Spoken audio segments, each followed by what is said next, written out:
AP EAMCET 2025కి సంబంధించి BiPC counselling BSc agriculture మరియు food technology ఈ కోర్సులకు సంబంధించి మనకి గవర్నమెంట్ మరియు ప్రైవేట్ కాలేజీలో సీట్ రావాలంటే క్యాస్ట్ వారీగా మనకి ఎంత ర్యాంక్ వచ్చి ఉండాలి, అది కూడా మనకి రీసెంట్గా నిన్న last year cut off ranks అయితే రిలీజ్ చేయడం జరిగింది. మీకు స్టెప్ బై స్టెప్ ప్రాసెస్ మొత్తం ఈ వీడియోలో డీటెయిల్గా చెప్తాను. మెయిన్గా వీడియోలోకి వెళ్ళే ముందు మనకి శాస్త్ర కాలేజ్ అన్నమాట. ఈ కాలేజ్ కూడా మనకి నెల్లూరులో అయితే ఉంది. వీళ్ళు ప్రొవైడ్ చేసే కోర్సులు BSc nursing, physiotherapy, B Pharmacy, PharmD వీళ్ళైతే ప్రొవైడ్ చేస్తారన్నమాట. మనకి మేనేజ్మెంట్ సీట్స్ కూడా మనకి అందుబాటులో ఉన్నాయి. ఫీజు విషయానికి వస్తే 80,000 అన్నమాట. మీకు ఇంట్రెస్ట్ ఉంటే వెంటనే ఒకసారి ఈ నెంబర్కి ఒకసారి కాంటాక్ట్ అయితే అవ్వండి, వాళ్ళు మిమ్మల్ని గైడ్ చేస్తారు. మెయిన్గా ఈ కట్ ఆఫ్ లింక్ కూడా మీకు ఒకసారి మన డిస్క్రిప్షన్లో ప్రొవైడ్ చేయడం జరుగుతుంది. ఇక్కడ చూస్తున్నారు కదా, మనకి దీంట్లో లాస్ట్ ర్యాంక్స్ ఆఫ్ క్యాండిడేట్స్ అయితే ఉంది కదా, దాని మీద ప్రెస్ చేస్తే మీకు పీడిఎఫ్ ఫార్మేట్ అయితే ఓపెన్ అయితే కావడం జరుగుతుంది. ఒకసారి మీకు ఈ వీడియోలో డీటెయిల్గా ఎక్స్ప్లెయిన్ చేస్తాను. దీంట్లో 2 విధాలుగా మనం డివైడ్ చేసుకోవాలి. ఫస్ట్ కాలం వచ్చేసరికి గవర్నమెంట్ కాలేజ్ సంబంధించి కేటగిరీ వారీగా కట్ ఆఫ్ అనమాట. అదే కింద ప్రైవేట్ కాలేజ్ సంబంధించి కేటగిరీ వారీగా కట్ ఆఫ్. ఫస్ట్ గవర్నమెంట్ అయితే చెప్తాను. మనకి మెయిన్గా ఒకసారి ఇక్కడ స్క్రీన్ మీద చూస్తున్నారు కదా, మనకి ఈ టేబుల్లో మనకి 4 టైప్స్గా డివైడ్ చేసుకోవాలి. ఒకటి క్యాస్ట్, మనకి కేటగిరీలో మనకి ఇక్కడ సబ్ కేటగిరీలు అయితే ఉంటాయి. దాంట్లోనే మనకి జనరల్ మరియు ఉమెన్ అయితే ఉంటుంది అన్నమాట. అండ్ అలాగే దీంట్లో unreserved, AU region, SU region, మనకి ఈ విధంగా 3 రకాల రీజన్లు అయితే ఉంటాయి. దాంట్లో non farmer, farmer, non farmer, farmer ఈ విధంగా మనకైతే ఉంటాయన్నమాట. ఒకసారి చూస్తున్నారు కదా, మనకి ఈ విధంగా అయితే ఉంటాయి. మనమైతే క్లియర్ కట్గా వెరిఫై అయితే చేసుకుంటూ అయితే రావాలి. ఉదాహరణగా ఓసీలో ఏ రీజన్లో నాన్ ఫార్మర్ కోటా కింద అమ్మాయిలకి ఎంత ర్యాంక్ రావాలని నేను తెలుసుకోవాలనుకుంటున్నాను. ఇక్కడ ఏ రీజన్లో నాన్ ఫార్మర్ కోటా కదా, దానికి కింద నాన్ ఫార్మర్ కోటా, ఇక్కడ ఓసీ ఉమెన్లో ఏ రీజన్ కాబట్టి ఈ కాలం అయితే వెరిఫై చేసుకోవాలి.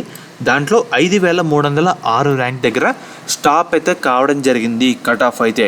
దాని తర్వాత ఏ విద్యార్థి కూడా సీట్ అయితే రాలేదు, ఆ ర్యాంక్ లోపు అయితే వచ్చినాయి. ప్రతి సంవత్సరం ఇలానే ఉంటుందని కట్ ఆఫ్ అయితే గ్యారంటీ లేదు. నెంబర్ ఆఫ్ విద్యార్థులు ఎంతమంది అప్లై చేశారు దాన్ని బట్టి కూడా చేంజ్ అయితే అవుతాయితే ఉంటుంది అన్నమాట. మీకు ఒక ఐడెంటిఫికేషన్ కోసం మీకైతే చెప్తాను ఈ వీడియోలో.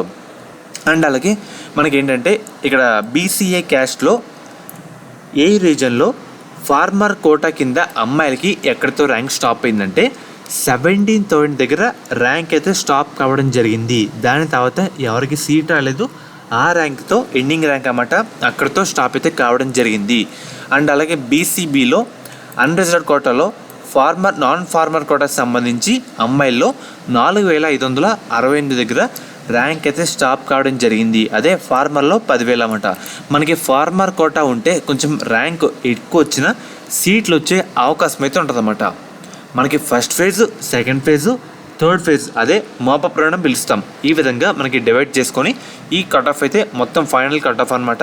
కాబట్టి మనకి ఫార్మర్ కోటా ఎవరైతే ఉంటారో వాళ్ళకి చాలా అంటే చాలా బెనిఫిట్ అయితే ఉంటుంది అన్నమాట. పక్కగా సీట్ వచ్చే అవకాశం అయితే ఉంటుంది మంచి ర్యాంక్ వచ్చినట్టయితే. అండ్ అలాగే ఒకసారి కిందకు వచ్చినట్టయితే మనకి ఎస్సీ క్యాస్ట్ సంబంధించి ఏ రీజన్లో అబ్బాయిలకి 7,713 దగ్గర ర్యాంక్ అయితే స్టాప్ కావడం జరిగింది. ఇలాగా ఈ గవర్నమెంట్ కాలేజ్లో ర్యాంక్ అయితే ఉంటుందన్నమాట. మనకి ఈజీగా నాన్ ఫార్మర్ కోటా రావాలంటే 5,000, 4,000 లోపు అయితే ఉండాలి. పక్కగా సీట్లు వచ్చే అవకాశం అయితే ఉంటుందన్నమాట. అండ్ అలాగే మనకి ఏంటంటే ఇక్కడ ప్రైవేట్ కాలేజ్ సంబంధించి కట్ ఆఫ్ అనమాట. చూస్తున్నారు కదా, మనకి ఓసీ క్యాస్ట్ సంబంధించి నాన్ ఫార్మర్ కోటాలో 6,700 దగ్గర ర్యాంక్ అయితే స్టాప్ కావడం జరిగింది. అదే ప్రైవేట్ కాలేజ్ సంబంధించి ఫార్మర్ కోటా కింద 10,000 దగ్గర ర్యాంక్ అయితే స్టాప్ అయిందన్నమాట.